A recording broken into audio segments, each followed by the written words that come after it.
قرآن کی روشنی۔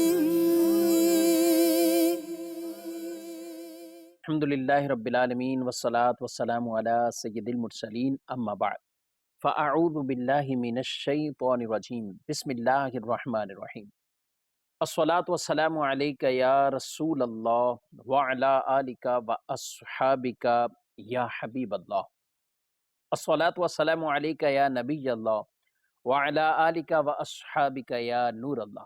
مدنی چینل کے ناظرین، پروگرام شان نزول میں آپ کو خوش آمدید کہتے ہیں۔ اللہ رب العالمین ہم سب کو قرآن مجید فرقان حمید کی تعلیمات کو سمجھنے اور اس پر عمل کرنے کی توفیق عطا فرمائے۔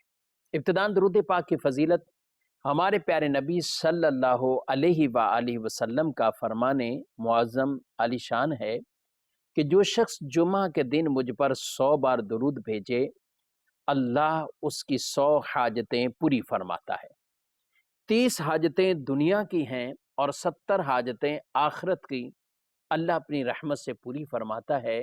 اللہ رب العالمین مجھے آپ کو اس پر عمل کی توفیق عطا فرمائے۔ صلو علی الحبیب صلی اللہ تعالی علی محمد صلی اللہ علیہ وآلہ وسلم صلاۃ و سلاما علیکا یا سیدی یا رسول اللہ وعلی آلکا واصحابک یا سیدی یا حبیب اللہ۔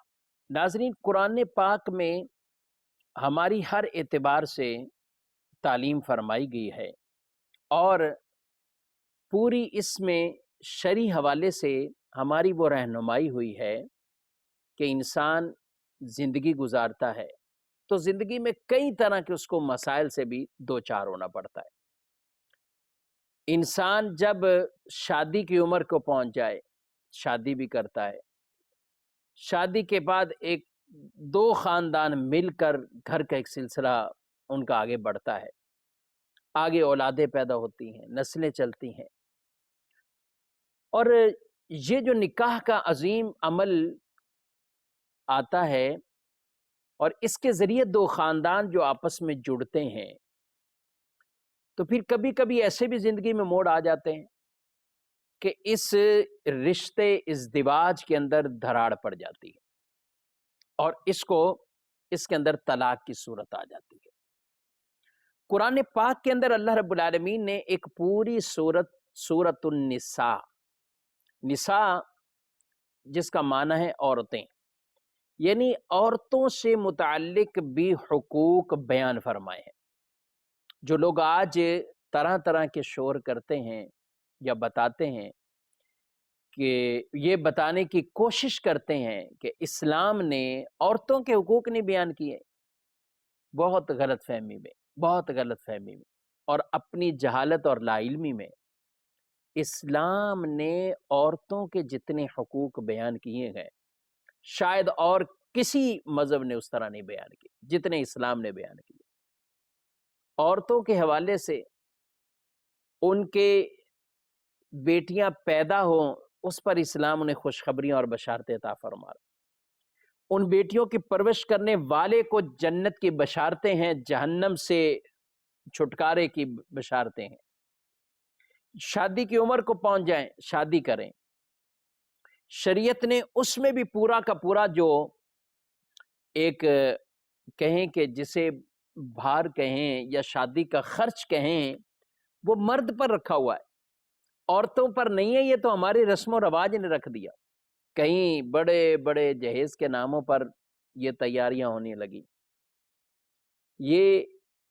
یہ جس طریقے سے لوگ جہیز کی صورت میں نمود و نمائش میں پڑ گئے، ایک دوسرے کو نیچا دکھانے میں پڑ گئے، لوگوں سے مطالبوں میں پڑ گئے، یہ کون سے کوئی شرعی کام؟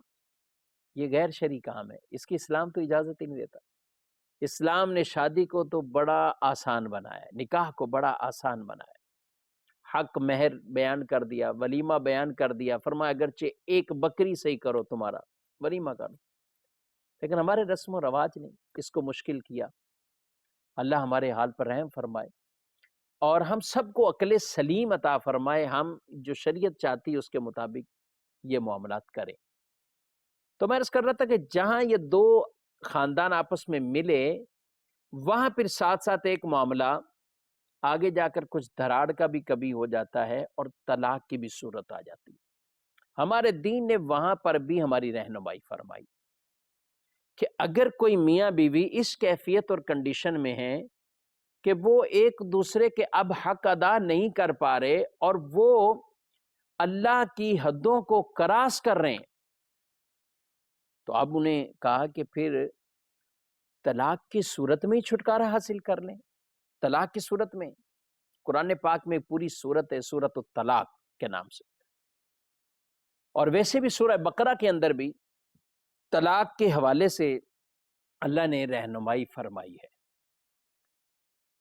زمانہ جاہلیت میں لوگوں نے ایک دستور بنایا اور اس کے بعد بھی یہ چلتا رہا کہ طلاق دو، پھر جب عدت ختم ہونے لگی تو پھر کہا کہ اس سے واپسی لے لو، پھر طلاق دو، عدت ختم ہونے لگی تو واپسی لے لو۔ شریعت نے ایک پورا ضابطہ بیان کر دیا اور قرآن میں اسے بیان کر دیا واضح طور پر۔ اللہ رب العالمین ارشاد فرماتا ہے الطلاق مرتان فَإِمْسَاكُمْ بِمَعْرُوفٍ أَوْ تَسْرِيحٌ بِإِحْسَان۔ ارشاد فرمایا یہ طلاق 2 بار تک ہے، پھر بلائی کے ساتھ روک لینا ہے یا احسان اچھائی کے ساتھ چھوڑ دینا ہے۔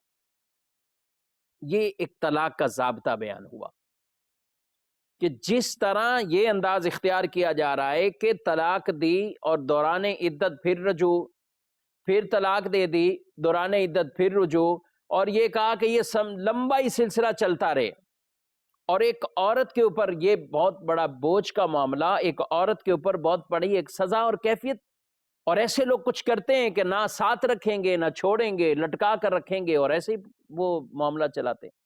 تو شریعت نے ضابطہ بیان کر دیا کہ طلاق وہ 2 بار، فَإِمْسَاكُمْ بِمَعْرُوف، اب روکنا ہے اچھائی سے روکو، او تسریح بِإِحْسان، یا اچھائی اور احسان کرتے ہوئے آزادی، چھوڑ دینا ہے۔ یہ قرآن پاک میں اس چیز کو بیان فرما دیا۔ اب یہ 2 مرتبہ کیا مراد؟ ایک آدمی کو نکاح کے بعد 3 طلاقوں کا حق حاصل ہوتا ہے۔ اب اگر اس نے اپنا یہ حق ایک ساتھ استعمال کر لیا یا اس نے وقفے سے اس کو استعمال کر لیا تو یہ 3 ہی ہوں گی اور تینوں سے وہ اس کا معاملہ ختم ہو جائے گا۔ لوگ یہ سمجھ بیٹھتے ہیں کہ شاید 3 ایک ہے، ایسا نہیں، میں کچھ روایات آگے بیان کروں گا۔ اور یہ قرآن پاک کی جو آیت مبارکہ جس میں فرمایا الطلاق مرتان، طلاق 2 بار، یعنی ایک آدمی نے کسی کو اپنی زوجہ کو طلاق دی تو دوران عدت اگر طلاق رجعی ہے تو اس کو واپسی لینے کا حق حاصل، یہ رجوع کر سکتا ہے۔ عورت کی رضامندی نہ بھی ہو تو بھی رجوع کر سکتا ہے۔ اب اس کے بعد پھر اس نے آگے رجوع اگر ہو گیا تو بغیر نکاح کے دوران عدت یہ ان کا رجوع ہو سکتا ہے۔ رجوع ہو گیا، میں نے تمہیں واپس لیا، میں نے رجوع کیا، یہ سب رجوع کے کلمات۔ یا کسی اور طریقے سے رجوع ہوا جسے فعلی رجوع کہا جاتا ہے۔ اب رجوع ہونے کے بعد ان کا نکاح برقرار، گھر بسا سکتے ہیں۔ اب اگر پھر کبھی طلاق کا یہ آپشن استعمال کیا تو دوسری طلاق ہو جائے گی۔ اب اگر کوئی شخص پھر دوبارہ رجوع کر لیتا ہے یا رجوع نہیں کرتا تو اب جیسے ہی عدت ختم ہوگی تو وہ طلاق یعنی بائن میں تبدیل ہو کر نکاح ختم ہو جائے گا۔ ایک کے بعد بھی اگر رجوع کے بغیر عدت ختم ہوگی، نکاح ختم، وہ اس کے نکاح سے گئی، یا دوسری مرتبہ رجعی طلاق دی اور اس طرح ہوا تو بھی وہ نکاح سے گئی اگر دوران عدت رجوع نہ ہوا۔ لیکن 1 اور 2 بار میں یہ آپشن موجود ہے، اگر عدت کے دوران رجوع نہیں ہوا تو یہ دوبارہ سے نیا نکاح کر کے گھر بسا سکتے ہیں۔ پہلی طلاق ہوئی ہو تو یہاں پر ان کو رجوع جب انہوں نے کر لیا یا عدت ایسے ہی گزر گئی، اب نئے نکاح کے ذریعے دوبارہ گھر بسا رہے ہیں تو پیچھے 2 طلاقوں کا اختیار ہوگا۔ اور اگر دوسری ہوئی تو پھر پیچھے ایک طلاق کا اختیار ہوگا۔ تو اب یہ ایک لمٹ بیان کر دی گئی اور ایک شرعی طریقہ بھی بیان کر دیا گیا کہ ایسا نہ ہو کہ جب بھی کسی کے ساتھ معاملہ ہو تو 1 2 3 کر کے کام ختم کرو، نہیں، یہ ایک اصول اور طریقہ کار بیان کیا۔ اب اللہ نے آگے کیا ارشاد فرمایا ہے، فَإِن طَلَّقَهَا فَلَا تَحِلُّ لَهُ مِن بَعْدُ حَتَّى تَنكِحَ زَوْجًا غَيْرَهُ، پھر اگر تیسری طلاق دی تو اب وہ عورت اسے حلال نہ ہوگی جب تک دوسرے خامند کے پاس نہ رہے۔ اگر تیسری طلاق ہو جاتی ہے تو اب عورت بھی آزاد ہے، اب وہ عدت کرنے کے بعد جہاں چاہے شادی کرے، اس کے ساتھ اس کی دوبارہ شادی اب نہیں ہو سکتی، نکاح نہیں ہو سکتا جب تک حلالہ شرعی نہ ہو، اس کے بغیر اس کا آپس میں ان کا نکاح نہیں ہو سکتا۔ تو شریعت مطہرہ نے یہ پورا ایک ضابطہ اور اصول بیان کر دیا گیا۔ کسی کو خامند کو یاد رکھنا چاہیے، عورتیں اگر بلا وجہ طلاق کا مطالبہ کریں وہ گناہگار ہوں گی، انہیں منافق عورتیں قرار دیا گیا کہ جو بلا وجہ تقاضا کریں۔ حدیث پاک میں ارشاد فرمایا گیا، رسول اللہ صلی اللہ علیہ وسلم نے فرمایا، جو عورت اپنے شوہر سے بلا وجہ طلاق کا مطالبہ کرے اس پر جنت کی خوشبو بھی حرام ہے، جنت کی خوشبو بھی حرام۔ اور ایک روایت میں ارشاد فرمایا گیا کہ منافق ہیں وہ عورتیں جو خلا کا مطالبہ کرے، یعنی بلا وجہ مطالبہ کرے۔ ایک روایت میں کہا رسول اللہ صلی اللہ علیہ وسلم نے، وہ شخص ہم میں سے نہیں جو کسی عورت کو اس کے شوہر کے خلاف بھڑکائے۔ کچھ لوگ یہ کام کر رہے ہوتے ہیں اور یہ شیطان کے چیلے کہلاتے ہیں، جی یہ شیطان کے چیلے کہلاتے ہیں۔ ہمارے دین نے طلاق کا آپشن رکھا لیکن ساتھ یہ بھی فرما دیا، ابغض الحلال الی اللہ الطلاق، اللہ کو سخت ناپسند ہے یہ طلاق کا معاملہ۔ حلال چیزوں میں سب سے زیادہ ناراض کرنے والا، سب سے زیادہ ناپسند طلاق ہے، کیونکہ طلاق سے 2 گھرانے ٹوٹتے ہیں، طلاق سے 2 خاندانوں میں دھراڑیں پیدا ہوتی، اللہ کو پسند نہیں ہے یہ کام۔ لیکن اگر کوئی ایسی ضرورت پیدا ہو جائے تو پھر یہ صورت اختیار کریں۔ الطلاق مرتان، یہ آپشن ہی اس لیے فرما دیا کہ اگر تمہیں یہ لگے تم اللہ کی حدوں کو کراس کر رہے ہو، ایک دوسرے کے حقوق پورے نہیں کر رہے ہو، وَإِنْ خِفْتُمْ شِقَاقَ بَيْنِهِمَا فَبَعَثُوا حَكَمًا مِّنْ أَهْلِهِ وَحَكَمًا مِّنْ أَهْلِهَا إِن يُرِيدَا إِصْلَاحًا يُوَفِّقِ اللَّهُ بَيْنَهُمَا۔ اللہ فرماتا ہے اگر تمہیں نافرمانیوں کا کوئی، ان کے درمیان کوئی لڑائی ہو جائے، ان کے درمیان کوئی ایسی رنجشوں کا معاملہ ہو جائے، کچھ لڑائی ہو جائے، حل بتایا ہے قرآن نے، فَبَعَثُوا حَكَمًا مِّنْ أَهْلِهِ وَحَكَمًا مِّنْ أَهْلِهَا، ایک گروہ کیوں نہیں ان کی طرف سے، لڑکی والوں کی طرف سے، ایک لڑکے والوں کی طرف سے آتے ہیں اور مل بیٹھتے ہیں اس میں آگے بات کریں۔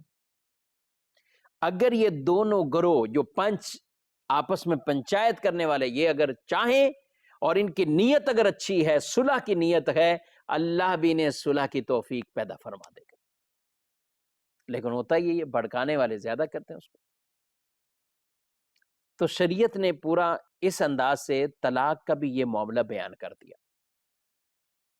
لڑائی ہو جائے تو یہ انداز اختیار کریں، صبر بھی کریں، کیونکہ طلاق دینے کے بعد بھی افسردہ ہی رہنا ہے، پریشان ہی رہنا ہے، بعض سر پیٹتے ہیں اپنے، لیکن پھر کوئی حل نہیں ہے، پھر مولانا کو ڈھونڈتے ہیں۔ حضرت عبداللہ بن عباس رضی اللہ تعالی عنہما آپ فرماتے ہیں کہ لوگ بڑی حماقت سے کام لیتے ہیں، 3 طلاقیں ایک ساتھ دیتے ہیں اور پھر ڈھونڈتے ہیں عبداللہ کہاں ہے، ہمیں فتویٰ دیجئے۔ آپ نے کہا کہ جو آدمی یہ عمل اس طرح کر لیتا ہے وہ اللہ سے نہیں ڈرا، اللہ نے راستہ اس کے لیے پیدا فرمایا جو رب سے ڈرتا ہے، اس کے لیے تو راستہ ہی نہیں، کیونکہ اس نے حماقت سے کام لیا، بے وقوفی سے کام لیا۔ تو اس لیے کبھی بھی یہ معاملہ آئے تو اس کو بڑا سوچ سمجھ کر کرنا چاہیے، علماء سے مشورے کرنے چاہیے، اور ہو جائے پھر بھی نہیں اس حد تک معاملہ آ رہا تو ایک طلاق رجعی یہ ہونا چاہیے۔ ہوگا کیا کہ دوران عدت رجوع کا حق حاصل ہوگا، اور جب عدت گزر جائے گی اگر پھر بھی رجوع نہیں کیا تو نیا نکاح کریں گے، دوبارہ معاملہ صحیح ہو جائے گا، بعد میں 2 طلاقوں کا اختیار ہوگا. لیکن ایسا کرتے نہیں، ایسا کوئی کرتا نہیں. 3 آپشن پورے استعمال کر کے پھر ادھر ادھر دوڑتے ہیں، اب ہمیں کوئی آسانی ملے، اب ہمیں کوئی سہولت ملے. حالانکہ اب شریعت میں اس کی کوئی گنجائش نہیں، کیونکہ قرآن یہ بیان فرما رہا ہے فَإِن طَلَّقَهَا فَلَا تَحِلُّ لَهُ مِن بَعْدُ حَتَّى تَنكِحَ زَوْجًا غَيْرَهُ. اگر تیسری مرتبہ طلاق دی تو پھر وہ اس کے لیے حلال نہیں یہاں تک کہ دوسرے خامند کے پاس رہے اور آگے نکاح کرے. اور پھر صرف نکاح ہی نہیں ہے، اس کی اپنی شرائط کے ساتھ وہ حلال شرعی کا جو طریقہ کار بیان کیا گیا. رسول اللہ صلی اللہ علیہ وآلہ وسلم نے ارشاد فرمایا تم میں سے اچھے وہ ہیں جو اپنے اہل کے ساتھ، اپنی یعنی گھر والوں کے ساتھ اچھے ہوں. باہر تو ہم سب بھی اچھے ہیں، مسکراتے ہیں، ہنستے ہیں، دوستوں کے ساتھ اچھے ہیں، لیکن بہترین وہ ہے جو اپنے گھر والوں کے ساتھ. اور پھر خود رسول اللہ صلی اللہ علیہ وسلم نے ارشاد فرمایا میں اپنے اہل کے ساتھ تم میں سے سب سے بہترین اچھا ہوں. آپ صلی اللہ علیہ وسلم ہیں یہ اچھے اعلیٰ اخلاق والے. قرآن جن کے اخلاق کے بارے میں کہے انک لعلی خلق عظیم، اے محبوب آپ اعلیٰ اخلاق والے، عظیم خلق والے. تو شوہروں کو چاہیے اس پر عمل کریں. بیسک جو حقوق بیوی کے ایک اس پر آتے ہیں. علماء نے لکھا کہ پہلی بات خرچہ دینا، رہائش مہیا کرنا، اچھے طریقے سے گزارا کرنا، نیک باتوں، حیا، پردے اس کی تعلیم دینا، اور ان کی خلاف ورزی کرنے پر ایسا نہیں کہ شور بالکل ایسا ہو جائے کہ بس جو مرضی کرتے رہیں، نہیں، یہاں کو اس کو انداز تھوڑے سخت بھی اپنانے ہو کہ وہ اللہ کی حدوں کو نہ توڑے، جتنی طاقت بقدر استطاعت. پھر آگے کیا، جب تک شریعت منع نہ کرے تو فرمایا ہر جائز بات میں اس کی دلجوئی کرنا، اپنی بیوی کی بھی دلجوئی کرے، اور اس کی طرف سے پہنچنے والی تکالیف پر صبر کرنا.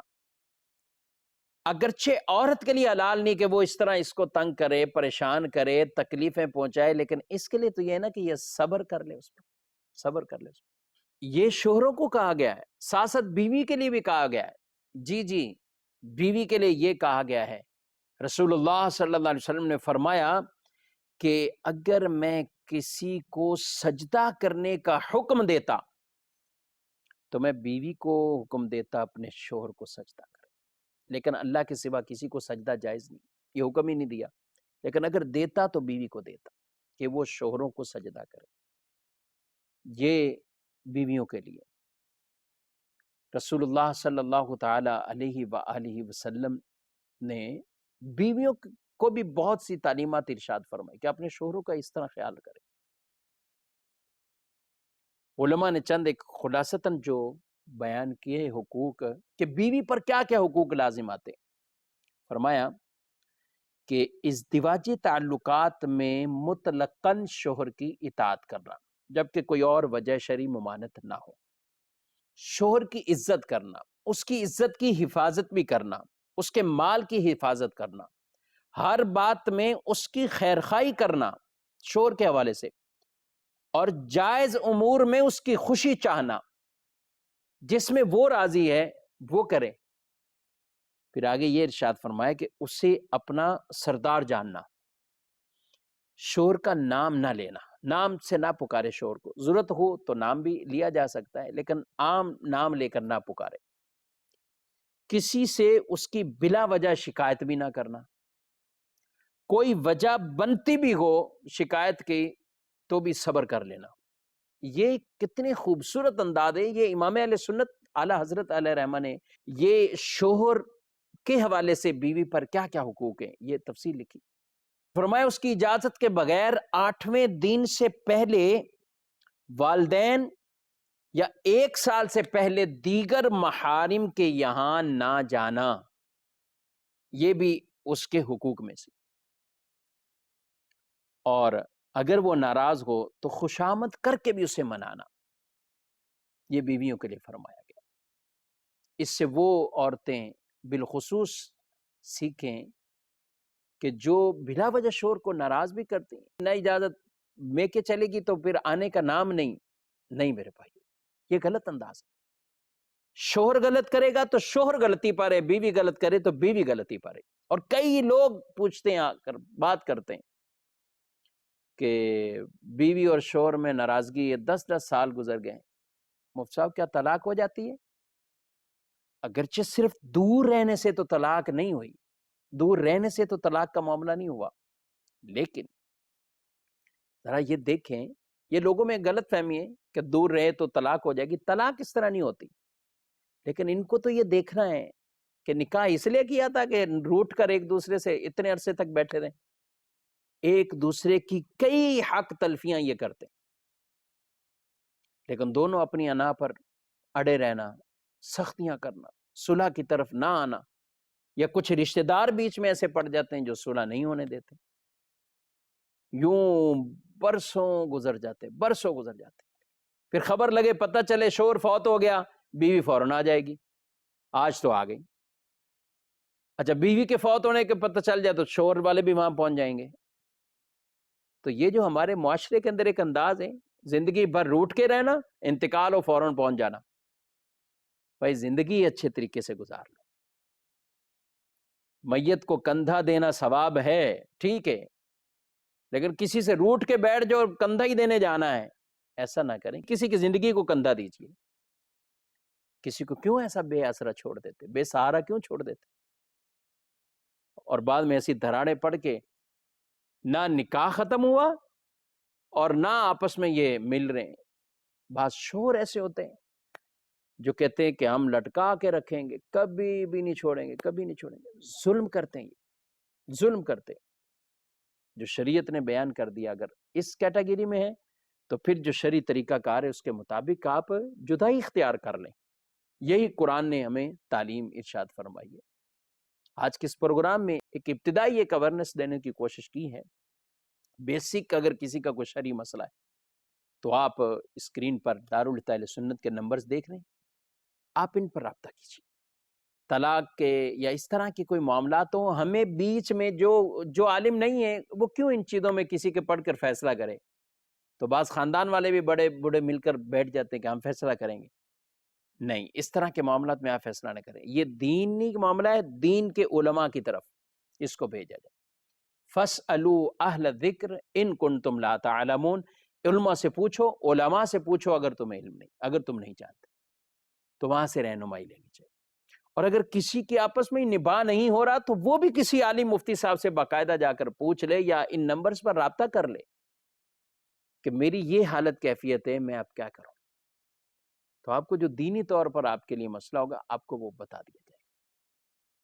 اور ہم اس جو اوورآل شیطانی ایک کھیل کھیلا جاتا ہے، شادی کرو، اس کو کچھ سمجھو ہی نہ، طلاق ایسے ہی دے دو، بس بیٹھے بیٹھے ہی طلاق دے دی، پھر آ کے کہتے غصے میں دے دی، بس ایسے ہی آیا زبان پر دے دی، یہ پھر عذر نہیں چلیں گے۔ یہ شیشہ ہے نا، اس پر اگر کوئی پتھر اس طرح پھینکے تو یہ شیشہ ٹوٹ جائے گا۔ یہ شیشہ یہ نہیں دیکھے گا کہ پتھر ہاتھ سے چھوٹ گیا تھا، یہ نہیں دیکھے گا۔ تو نکاح بھی ہمارا شیشے کی طرح ہے، طلاق وہ پتھر ہے جو پڑتا ہے تو پھر نکاح ٹوٹتا ہے۔ تو اس لیے ان باتوں سے اب باہر آ جانا چاہیے۔ جب سٹیپ اٹھانا ہے تو کسی مفتی صاحب سے ضرور رہنمائی لیں، ورنہ جو پہلے طریقے شریعت نے بیان کیے ہیں اس کے حوالے سے اس پر عمل کریں۔ اور اگر کسی نے دے دیے اور وہ تینوں دے چکا ہے تو اب اس کا باقاعدہ علماء حق، علماء اہل سنت سے باقاعدہ جا کر فتویٰ لے لیں اور پھر اس کے مطابق آگے معاملہ جو ہے وہ، ایسا نہیں دے بھی دی اور اب پھر ساتھ رہتے جا رہے ہوں، پھر ایسا کرتے جا رہے ہو، تو یہ شرعاً جائز نہیں ہوگا۔ یہ قرآن کے بھی برخلاف اور یہ حدیث کے بھی برخلاف۔ اللہ رب العالمین ہم سب کو دین کے احکام درست سمجھنے والا بنائے، آمین بجاہ النبی الامین صلی اللہ علیہ وآلہ وسلم۔ قرآن کی